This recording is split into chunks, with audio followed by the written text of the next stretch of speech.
So I've done a lot of debating, only as a politician. I never debated. My first debate was the Rosie O'Donnell debate, right? The famous Rosie O'Donnell debate, the answer. But I've done well with debates. I mean, I became president. And then the second time, I got millions more votes than I got the first time. So I was told if I got 63 million, which is what I got the first time, you would win. You can't not win. And I got millions of more votes than that, and lost by a whisker. And look what happened to the world with all of the wars and all of the problems.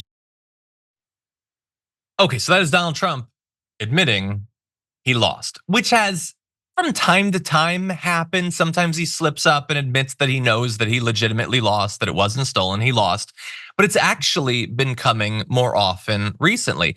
3 times in recent weeks, he's described not only losing, but specifically by a whisker. So I don't know if this represents that he's moving away from the big lie for 2020, or he just likes saying the expression by a whisker, and this is how he gets to it. I don't know. It's like how he likes saying, and he'd like to have you for dinner, so he's obligated to talk about Hannibal Lecter. A storm is tearing up the digital media industry. Only our audience can save us in these difficult times. Help us reach our goal of 100,000 new members at tyt.com/team. But anyway, he's done it now multiple times, and that actually comes with some consequences. So one, I just think is funny. Nick Fuentes, Trump's dinner buddy, is angered quite a bit by this admission. He says, so why did we stop the steal? Why did anyone go to January 6th? Why did anyone go to jail? It would have been good to know that before 1,600 people got charged.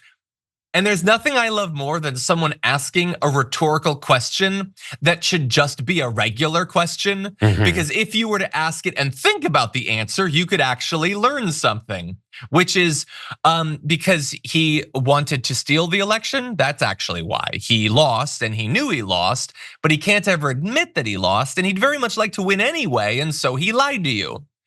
That's actually why. Were you actually interested, Nick Fuentes, in the answer, or were you just pretending to be interested? But anyway, it has that consequence, and Brett, I want your thoughts on that. But also bear in mind, he's like still on trial for his efforts to overthrow the election, which he argues he could do because he legitimately believed he won.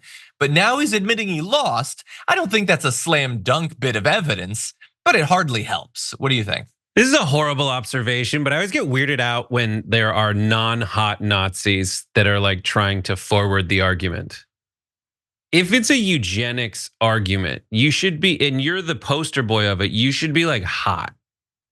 Like you should, like if you're engineering a race, if you're like, we should all be like this, like you should be like a Hemsworth. Like I'm against Nazis, John, obviously. And whenever someone says, let's be like Nazis, I'm like, no. But if Chris Hemsworth showed up, but if Thor pulled out the Mjolnir and was like, honestly, this is the nicest thing you could be, I'd be like, eh. And same with any other race. But you gotta be the hottest one of them to be like, if we all work together, we could all look like this. Yeah, you'll notice that often that's not how it works, actually. No, it's actually the opposite of it. Yeah, well, not surprisingly. I mean, these are people who want to, by definition, be superior. That's gonna be more appealing to people who aren't really superior, I think. It's interesting that you went with Hemsworth. When I picture like the messenger for Nazis, it's Michael Fassbender.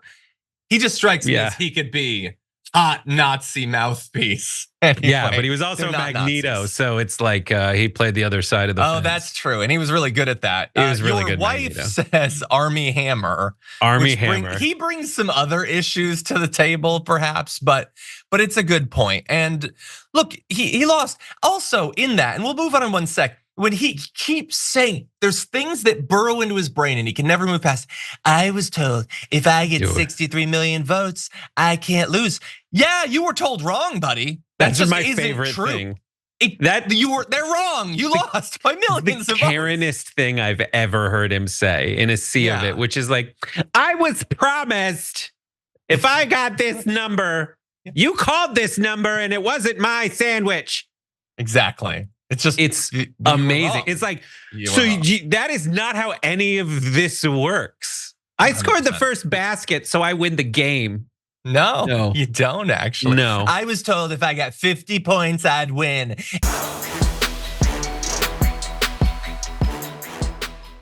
Thanks for watching our video. Did you know that you can support our show by becoming a subscriber? Just click the subscribe button and also ring the bell so that you get notifications when we're live or when we post new content.